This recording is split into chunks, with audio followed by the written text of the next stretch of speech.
Show. I'm Rick Young in Washington. On the line from Bethlehem, Israel, we have with us Dr. Mazin Kumsaya. He's a professor at Bethlehem University and an activist. And we're talking about the French report. There's a leak of the French report that former PLO leader Yasir Arafat was not poisoned. It, of course, contradicts an earlier probe that says he was. How do you look at this report, Doctor? Thank you for asking me. First, let me correct you. Bethlehem is in Palestine, not in Israel. The issue with this report from the French leak is we don't have the report in front of us and what it concludes. There is just a media story of a leak. So it's very hard for us to make a judgment about the conclusion when we don't actually have the report in hand. Even the leak is not a leak of even a section of the report. Is just a leak to some media outlet that says basically that they do not conclude that he was poisoned, but it does not say what they conclude. If the French have done a study, we do not know what they conclude as the cause of death, because as you know, they never really gave a cause of death in the French hospital. So we will have to wait and see, but I think the overwhelming evidence from the very detailed earlier study by independent investigators is that there is evidence of polonium poisoning. Well, and you're right about that. Back in 2012, November of 2012, the Swiss report said, as you said, there were high levels of polonium-210. How can, if there are levels of polonium-210 in the tissue, how do you think there could be a conclusion that there wasn't? That's highly radioactive material. Yes, and there's no other explanation. Also, we have to realize that this material is not a material that anybody could make. It's a material that's very highly specialized, and very few countries, among them Israel and the United States and a few other countries, have access to making it. So it would be very difficult to think of some other explanation for this very high level of polonium. Well, the official cause of death, we understand, and this was from French doctors back in 2004, that Mr. Arafat died from a stroke, and that apparently was from a blood disorder, but they couldn't say what caused that disorder at that time. So the usual, and I'm in the medical field, by the way. I was at Yale Medical School, and usually when people die, let's say they have cancer and they die, there's what we call a proximal cause of the immediate death, like a stroke or some other cause, but you have to provide a diagnosis for the reason for the stroke, for example.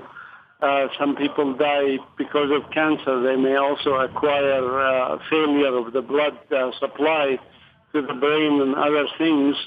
So there's the actual cause of death, which is a diagnosis, and there's the proximal and immediate cause of death. The immediate cause of death, indeed, was the brain stroke that ended his life, but the brain stroke doesn't come out of nowhere. It has to have a proper diagnosis, and there are many explanations for why people would get a brain stroke. Well, politically then, if indeed it is verified that he was poisoned, that he was murdered, what does that mean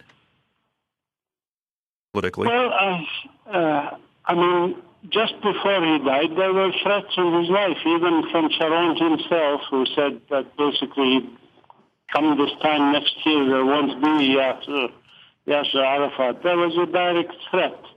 So there was obviously threats on his life, and Israel has tried to take his life many times before, when he was in Beirut, when he was in Tunisia and other places.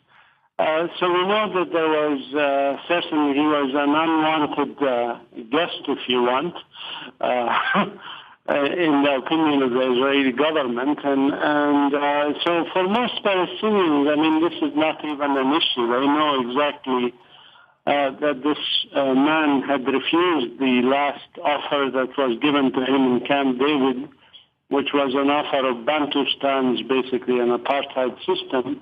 And since that time that Camp David ended, people knew that his days are numbered, basically. And so that was known, and I think it's not a surprise, and I would not be surprised. What actually surprises me most is that the Palestinian Authority currently under Mahmoud Abbas is not really pursuing this issue, and they keep saying that they will do their own investigation, and they have been doing it for years, but they have not issued their own report.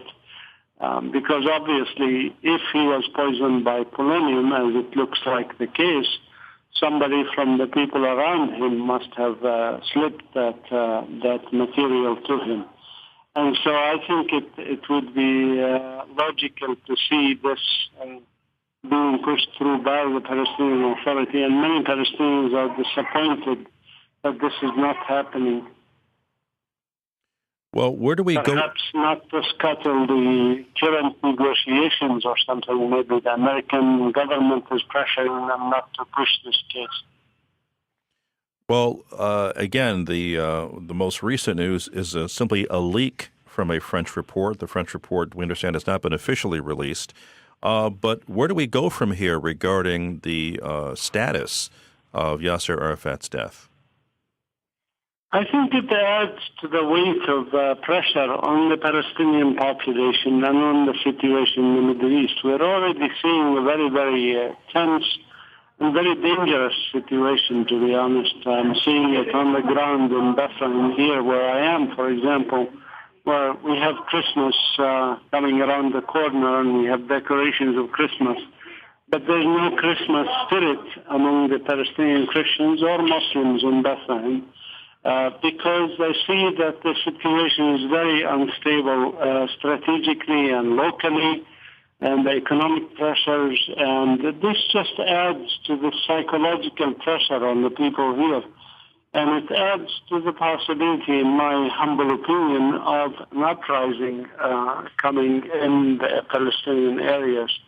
That's all I can say about it. Whether it's going to be the straw that breaks the camel's back or not remains to be seen, but it certainly adds to the straws that are building on the camel's back, so to speak.